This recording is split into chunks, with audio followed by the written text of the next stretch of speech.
Hey friends, it's Aki Dearest. So the reason for me making this video is because I found 2 articles online on a website called Mary Sue. Mary Sue is a feminist geek fandom website where they embrace the equality of women in things such as video games, comic books, and anime. Now, although I might not actually entitle myself to be a feminist particularly, I actually still respect feminists, and that as long as they are not hypocritical, and as long as they are not extreme to the point where they're trying to make my sex look like cultural imperialistic dictators, then that's fine. I actually respect feminists in the sense that they are trying to empower and they are trying to actually put more light to the existence of women. That's totally fine. Fighting for equality isn't a crime, so I just wanted to give you guys a disclaimer before I get into the rant here that no matter what I say, whatever I read out to you guys, if you do have an opposing opinion, please do not go out and witch hunt. That is not what this channel is about. I hope that I encourage that this behavior will end on a good note, or at least if you do disagree or have any opposing opinions and you do want to address this to the sources, then you do it in a much more in a rational way where if worse comes to worse, you both can just agree to disagree. Now, in this first article back in July titled "Stop Making Excuses for Fan Service" by Amelia Cook, she basically points out in details that it's become more difficult for critics to really take anime seriously,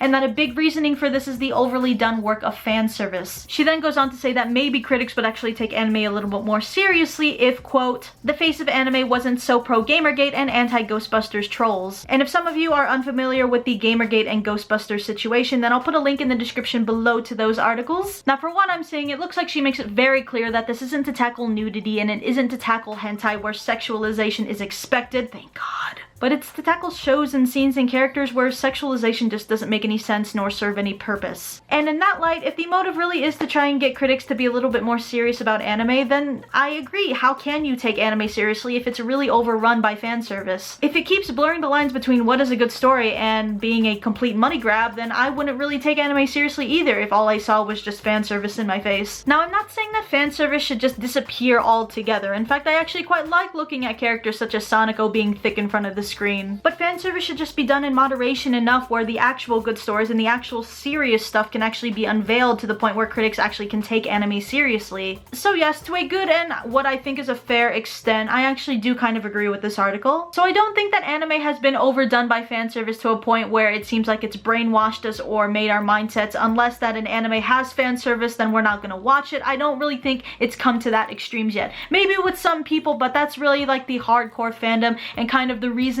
why we don't really like fan service in the first place is because the fandom is annoying as shit. I mean, clearly we've hyped up a lot of serious anime with near to no fan service at all, such as One Punch Man, and then the hype eventually led to Mob Psycho 100. Right now I'm watching 91 Days, near to no fan service at all in that. And in earlier seasons we had Erased as well as Boku no Hero Academia. And every Ghibli movie ever, which is basically a world that is untouched from fan service. Thank God! So there's mature anime, and there is a pretty good mindset for finding good stories and finding good anime whenever you see it. But I'll agree that there's probably more moe and fan service in anime than I've ever seen, and probably to a point where it's actually almost exhausting to look at. Because again, you know that the fandom is annoying as hell. Now, in her second article called Moe Misogyny and Masculinity, it goes over how moe characters with clumsiness and innocence while being oddly sexualized sort of encourages creating an ideal woman that just doesn't really exist. And then she goes on with her observation that maybe she thinks that this is creating a poor representation of females for kids watching them. Which brings me to this next question, now digging deeper into the rabbit hole. Do I think that fan service makes a poor representation of women? And do I think that moe and fan service actually promotes an unrealistic expectation for females?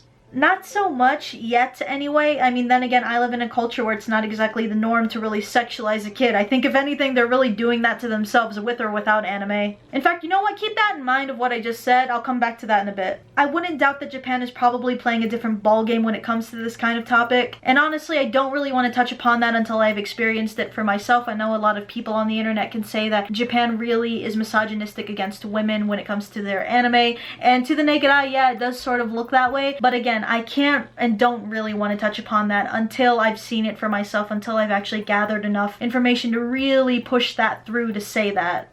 I'm going by a mindset where I still believe that most people are still smart enough to understand what is real and what is not. I've said this multiple times before in videos. The last time I said anything like this was during the article when I talked about that one teenager that killed himself for his waifu. That represented kind of like a really minuscule part of the otaku and anime community. Most people can tell what's real and what's not, and to say that fan service is giving the wrong representation of what women really are, to think that a real woman actually is probably like any of the characters from New Game. You probably need to get out a little bit more to understand how that works. I really think the obsession of moe and trying to attract yourself to a character that doesn't exist is the fandom in itself, that it's okay to like that character because they don't exist. So there's really no harm done in it, right? So then all of a sudden you get this debate of people saying what you're doing is wrong. You're having fantasies about a cartoon. I think it's only to a point where you actually start killing yourself over an actual character where it becomes extreme. But for the most part, I mean, I have a waifu and I have a husbando, and I can still differentiate when I see a good anime when I see it. I don't completely run on fan service. I don't completely run on, unless the character looks like Uta with sexy tattoos, I'm not gonna watch it. Mind you, I mean, it would help if I saw another one like that. But like fan service, I don't think it needs to necessarily just go away. I think that the marketing is still big for that, and I think it actually does kind of provide some kind of comfort and enjoyment to a series. Again, just done in moderation and not overly done, which is what I think that the article is kind of trying to tackle onto. I don't really think that the article is too extreme. It's not really asking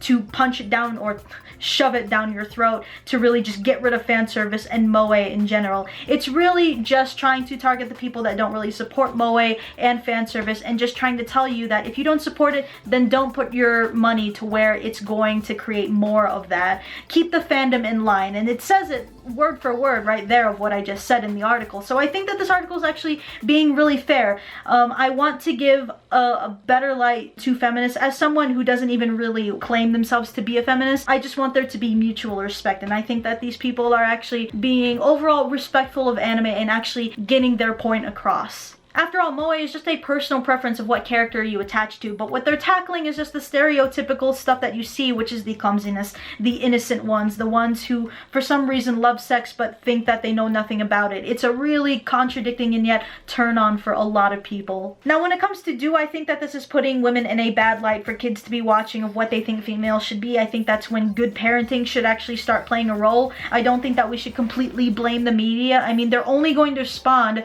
what is marketed. I think that they're only going to respond to what is the biggest demand. Now, it helps if you don't support fan service, then don't put your money towards the fan service. Put your money towards the anime that you want to be known, the types of genres that you think should be the face of anime. That part is fine. Now, as far as the kids go, I don't really think that it's all media's fault. That, again, that's where good parenting comes in, and you can show them anime where women are put in a different and more powerful light. If that's the path that you personally want to go, then I would suggest maybe anime films such as Summer Wars, where there is a leading strong female character, quite several of them, mind you.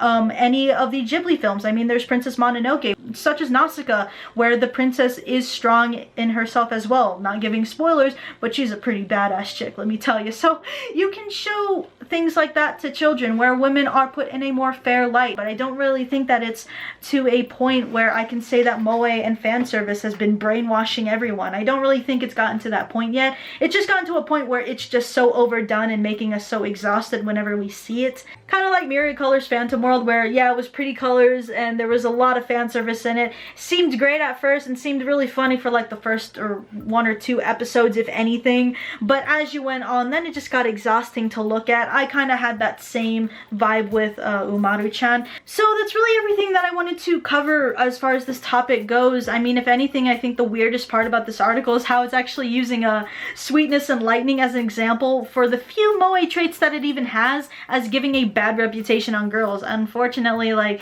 sorry to disagree with you here, but I honestly don't think that that anime gives a bad rep on girls at all. It's more of a father-daughter relationship, and I think it's a pretty emotional anime. There are some stereotypical moe traits in some characters, but I think it's only to give it that little bit of a kick, to give it a little bit more cutesy vibe, and to kind of pertain to the market that does like that kind of things in characters. But it's not overwhelming to the point that I cannot enjoy the anime. I think that it hasn't ruined it at all for me. Now, you could probably argue for something like Food Wars. Again, I actually am not really pissed off at the over-sexualization of anything in there, because Food Wars is going on the whole quote of like an orgasm in your mouth when you eat something, so they really try to make a punchline with that. So they're using moe and fan service in a way where it kind of works with that anime. Also, the fact that Alice is bae.